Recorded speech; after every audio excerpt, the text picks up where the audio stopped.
Olá, é hora de conferir os destaques desta última semana de março de 2017, entre os julgamentos do plenário do Supremo Tribunal Federal, aqui na TV Justiça. É o Plenárias que está começando.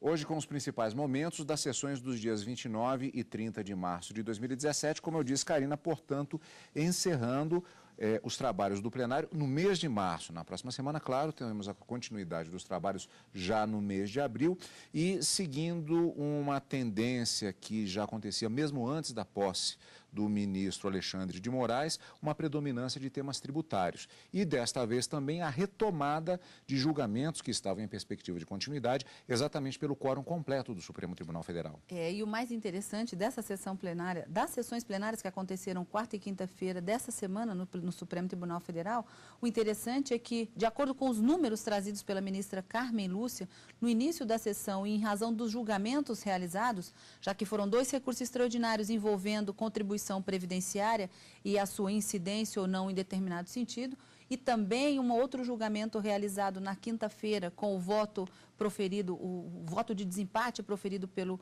ministro Alexandre de Moraes, milhares de processos que estavam sobrestados em instâncias inferiores acabaram sendo resolvidos em razão dessas 3 decisões que foram tomadas no plenário, tanto na quarta como na quinta-feira. Como você disse, o que predominou na pauta essa semana foi matéria tributária, tanto na quarta como na quinta-feira, tratando-se da incidência ou não da contribuição previdenciária. Na quarta-feira, um recurso extraordinário em que se discutia se essa contribuição previdenciária deveria incidir sobre o total da remuneração paga para os empregados de uma determinada empresa ou se deveria incidir sobre a folha de salários. E era esse conceito que se buscava tentar ser delineado e interpretado pelo Supremo à luz do que determina a Constituição. Os ministros entenderam que é sobre a remuneração, sobre o total e não a folha paga individualmente e, nesse caso, negaram provimento ao recurso da empresa recorrente. Na quarta-feira, eles iniciaram o julgamento sobre a constitucionalidade de uma contribuição previdenciária também, mas vinculada ao Fundo Rural, que seria uma contribuição previdenciária paga pelo empregador, pelo fazendeiro, que emprega pessoas em sua fazenda, vamos dizer assim, se essa contribuição ela seria constitucional ou não. E, nesse caso, a União alegava que havia uma constitucionalidade, embora tivesse havido uma emenda constitucional alterando esse regimento, os ministros acabaram, por maioria, entendendo que sim, essa contribuição deve ser paga, ela é constitucional, ao contrário do que havia decidido o Tribunal Regional da 4ª Região. Na quinta-feira, os ministros voltaram a discutir, e aí sim, colocando-se um ponto final numa discussão, ainda faltando a tese, já que é um recurso extraordinário, mas sobre aquela discussão que por várias vezes nós falamos aqui no Plenárias também, que é a responsabilidade da administração pública, no caso concreto, a responsabilidade da União para ter que arcar com as despesas, por exemplo, de verbas trabalhistas de uma empresa que teria sido terceirizada, contratada para prestar um serviço e que não teria honrado os seus compromissos trabalhistas com seus empregados. Então, a pergunta era, existe responsabilidade subsidiária da administração pública na execução de contratos trabalhistas não adimplidos, não cumpridos pela empresa terceirizada?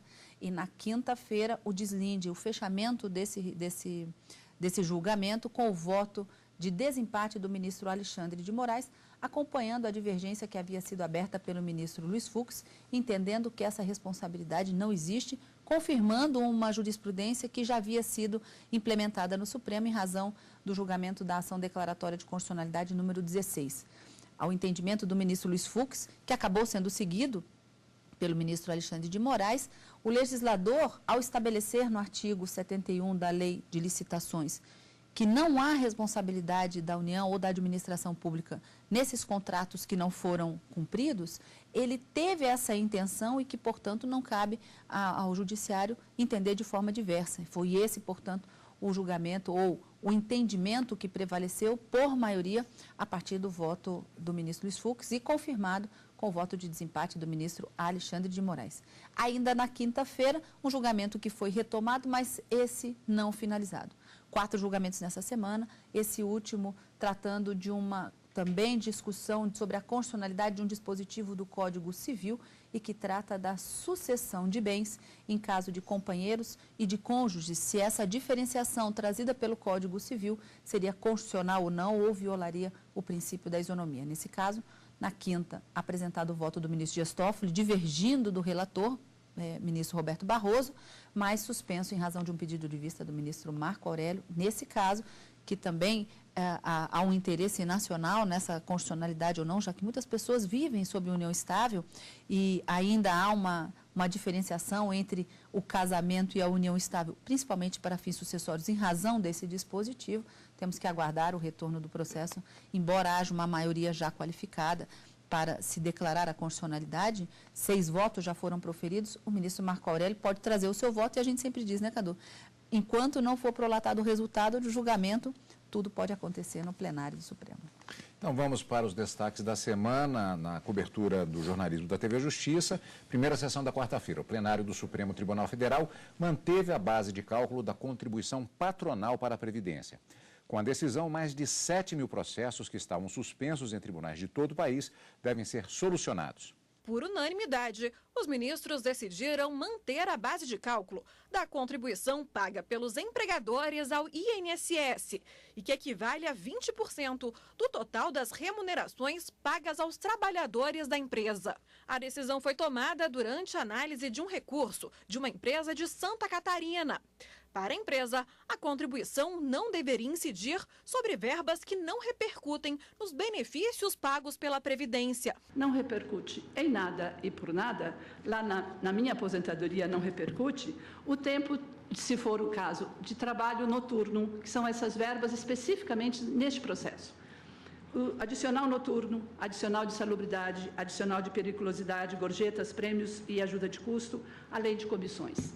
Em nada elas serão somadas lá na frente para aumentar o valor do benefício que será pago da pensão, da aposentadoria, que será pago a esses contribuintes. O INSS rebateu o argumento.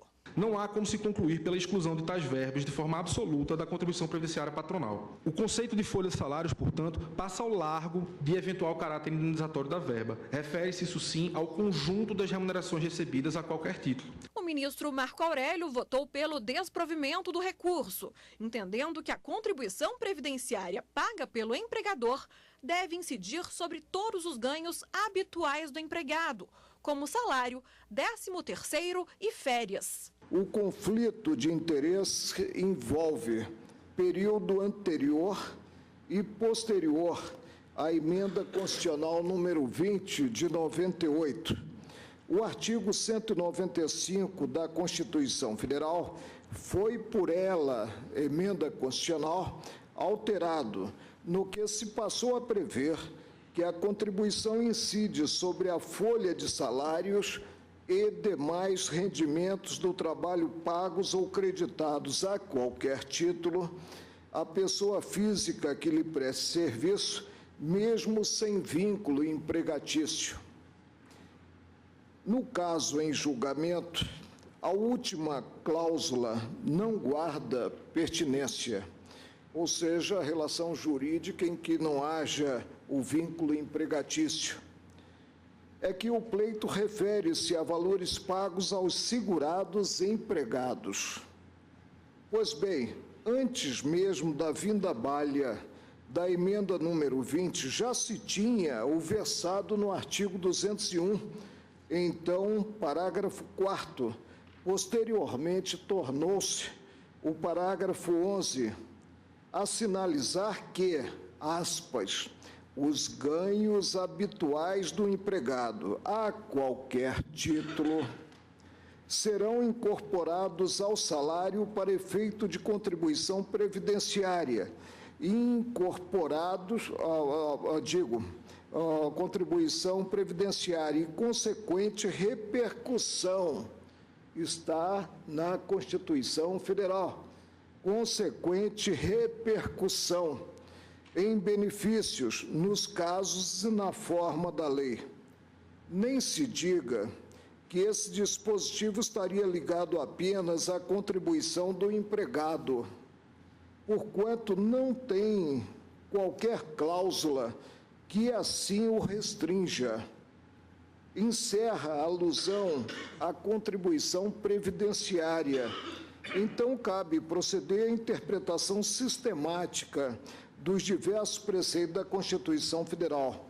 Se, de um lado, o artigo 195, inciso 1, nela contido, disciplinava, antes da emenda número 20 de 98, o cálculo da contribuição devida pelos empregados a partir da folha de salários, estes últimos vieram a ser revelados quanto ao alcance, isso numa interpretação sistemática, e não encontramos em de forma algum preceito isolado, estes últimos vieram a ser revelados quanto ao alcance, o que se entende como salários, pelo citado parágrafo 4º hoje, 11 do artigo 201.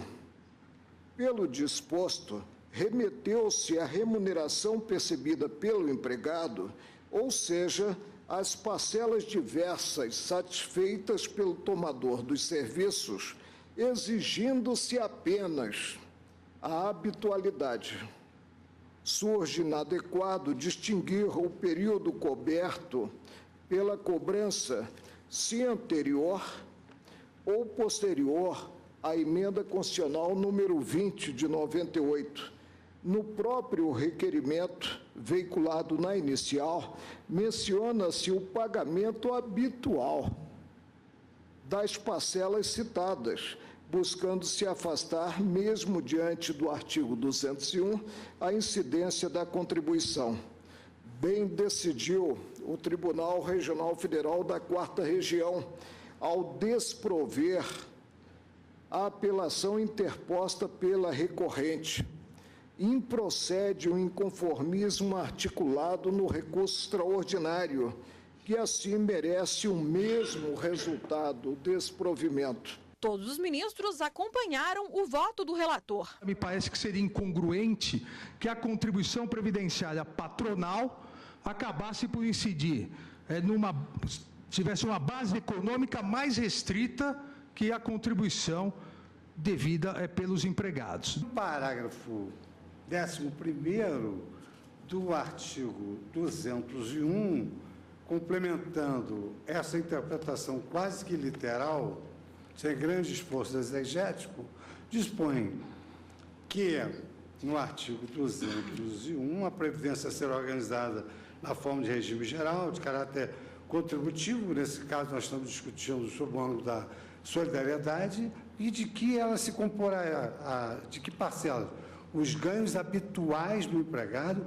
a qualquer título, serão incorporados ao salário para efeito de contribuição previdenciária. Mesmo antes da edição da Emenda Constitucional 20 de 98, já era possível extrair da Constituição que a regra de competência para a instituição da contribuição não estava adstrita ao conceito trabalhista de salário.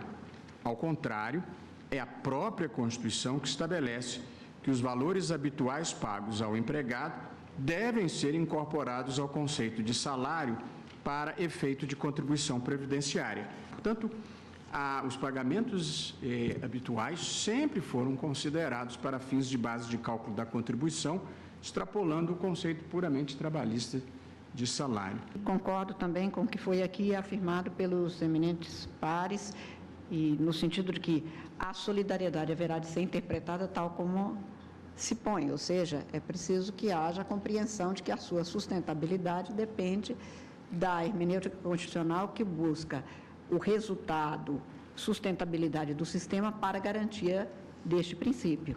Ao final do julgamento, foi firmada a tese de repercussão geral, que deve ser seguida por todos os tribunais do país ao analisarem casos semelhantes. A contribuição social a cargo do empregador incide sobre ganhos habituais do empregado, quer anteriores ou posteriores à Emenda Constitucional número 20 de 98. A decisão vai solucionar aproximadamente 7.500 processos que estavam suspensos no judiciário de todo o país, aguardando o precedente do Supremo. Várias matérias com a chamada repercussão geral reconhecida, portanto, com esses efeitos em relação a diversos outros processos em todo o país. Karina, e também, como já dissemos, a predominância de matéria tributária, o que caracteriza também a sessão plenária da quinta-feira, que vamos ver daqui a pouquinho. Exatamente. Na quarta-feira, houve o início do julgamento de um recurso extraordinário que acabou resultando também no empate. 4 votos a 4 pela constitucionalidade ou inconstitucionalidade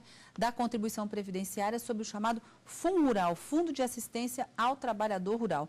A ministra Carmen Lúcia preferiu suspender esse julgamento para uma possível retomada na quinta-feira, em razão de uma ausência justificada de 3 ministros, Dias Toffoli, Gilmar Mendes e ministro Celso de Mello, que estavam presentes na sessão de quinta-feira, e esse recurso extraordinário acabou sendo concluído na sessão da quinta-feira, a matéria tributária também, que se estendeu até a sessão da quinta. E isso é apenas uma parte do que você vai ver daqui a pouco, quando nós voltarmos, depois do intervalo, aqui no Plenárias, na TV Justiça.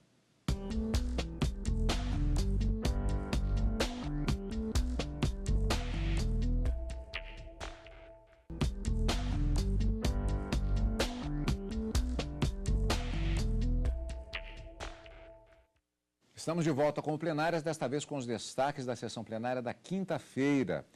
Entre outros processos que foram julgados, por maioria de votos, o plenário do Supremo Tribunal Federal decidiu que a administração pública não é responsável por dívidas deixadas por empresas terceirizadas. Por 6 votos a 5, os ministros decidiram que a administração pública não pode ser responsabilizada pelas dívidas trabalhistas de empresa terceirizada contratada para a prestação de serviços.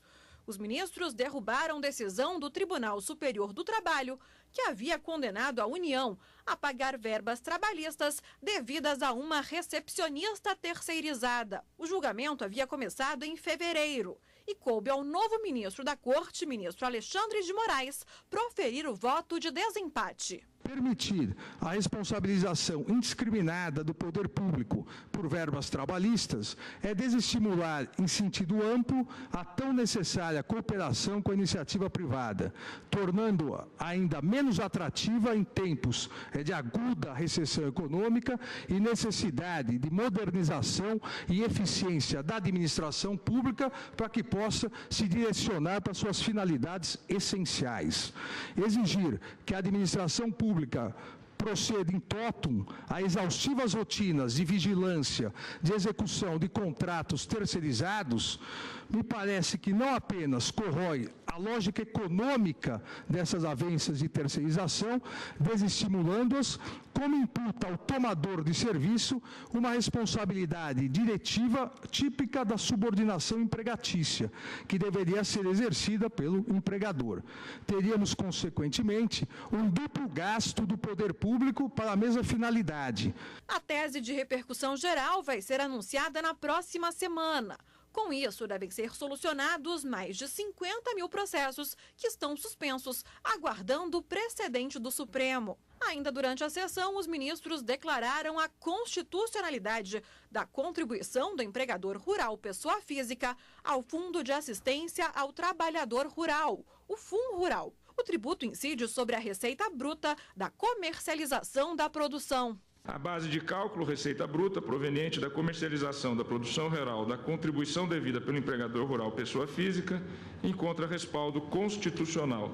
Tal base está abrangida pela expressão receita, constante do artigo 195.1b da Constituição, com a redação dada pela emenda constitucional 20 de 98. É perfeitamente constitucional, a meu ver, a norma impositiva a contar da Lei 10.256 de 2001. O fundamento para declarar a inconstitucionalidade do dispositivo em questão seria o arrastamento que conduziria à repristinação da forma de filiação previdenciária em consequência da contribuição previdenciária prevista na redação original da lei. Por isso, estou me manifestando pela rejeição. Como a decisão foi tomada em recurso com repercussão geral reconhecida, foi firmada a seguinte tese: ser constitucional, formal e materialmente a contribuição social de empregador rural, pessoa física, instituída pela Lei 10.256 de 2001, incidente sobre receita obtida com a comercialização de sua produção. A decisão vai solucionar mais de 15 mil processos. Com o voto vista do ministro Dias Toffoli, o plenário retomou o julgamento em que se discute a equiparação da união estável ao casamento para fins de sucessão.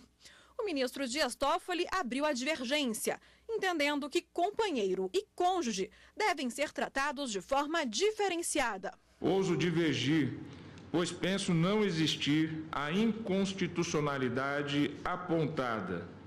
Com efeito, data vênia dos que têm entendimento distinto, há que se deixar bem claro que não há como se dar interpretação ampliativa ao que restou decidido na ação direta 4.277, na medida em que esta Suprema Corte se limitou a dar interpretação conforme a Constituição, ao artigo 1723 do Código Civil, de forma a contemplar no conceito de entidade familiar a união estável entre pessoas do mesmo sexo, desde que atendidos os mesmos requisitos exigidos para a constituição da união estável entre homem e mulher. Até o momento, 6 ministros acompanharam o relator, ministro Luiz Roberto Barroso, entendendo que a distinção é inconstitucional. Ao desequiparar a esposa da companheira, o Código Civil termina por hierarquizar as famílias para dizer que a família que resulta do casamento é melhor e gera mais direitos do que a família resultante da união estável. E eu penso que não poderia fazê-lo, porque, do contrário, você obrigaria as pessoas a se casarem. O julgamento foi suspenso por um pedido de vista do ministro Marco Aurélio. Karina, outra característica desta semana é que nós também tivemos uma semana marcada pelos desempates em processos que estavam em expectativa de se completar o julgamento. Um deles foi a questão do Fundo Rural e o outro foi a responsabilidade subsidiária da União no caso das empresas terceirizadas. Nesse caso do Fundo Rural, o voto dos ministros, como eu disse, Dias Toffoli, Celso de Mello e Gilmar Mendes acabou colocando um ponto final na discussão sobre a constitucionalidade ou não da contribuição previdenciária sobre esse fundo. Entenderam o que é constitucional, a maioria que se formou.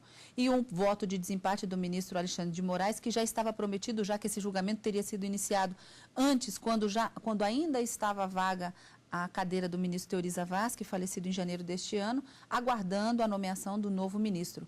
Uma vez empossado na semana passada, a ministra Carmen Lúcia já pautou esse recurso extraordinário para uma decisão e finalização dessa discussão sobre a responsabilidade subsidiária da administração pública para o cumprimento de contratos não adimplidos, não cumpridos, em razão de empresas terceirizadas. E o voto do ministro Alexandre de Moraes, como eu disse, acabou seguindo a divergência aberta pelo Fux, no sentido de que não há a responsabilidade subsidiária da União, como era o caso concreto. A ministra Rosa Weber era a relatora desse recurso extraordinário e acabou ficando vencida. Ela entendia que, sim, não há responsabilidade subsidiária. No entanto, se houvesse uma comprovação de culpa na não fiscalização e durante a execução do contrato, aí sim poderia haver a responsabilização da administração pública. Mas essa tese da ministra Rosa Weber, embora tenha sido alcançada por 5 ministros, acompanhando esse seu voto, a maioria que se formou a partir do voto do ministro Alexandre de Moraes foi com a divergência aberta pelo ministro Luiz Fux, no sentido de que não se pode responsabilizar em razão desses contratos terceirizados não cumpridos e, no caso concreto, envolvendo débitos trabalhistas. Karina, esses foram os destaques da semana no plenário do Supremo Tribunal Federal. Nós já temos expectativas para a próxima semana. Encontro marcado na próxima semana, quarta e quinta-feira, ao vivo, no direto do plenário e no final de semana com plenárias. Para você, amigo da TV Justiça, o nosso agradecimento por estar conosco como sempre. E, é claro, continue aqui na TV Justiça.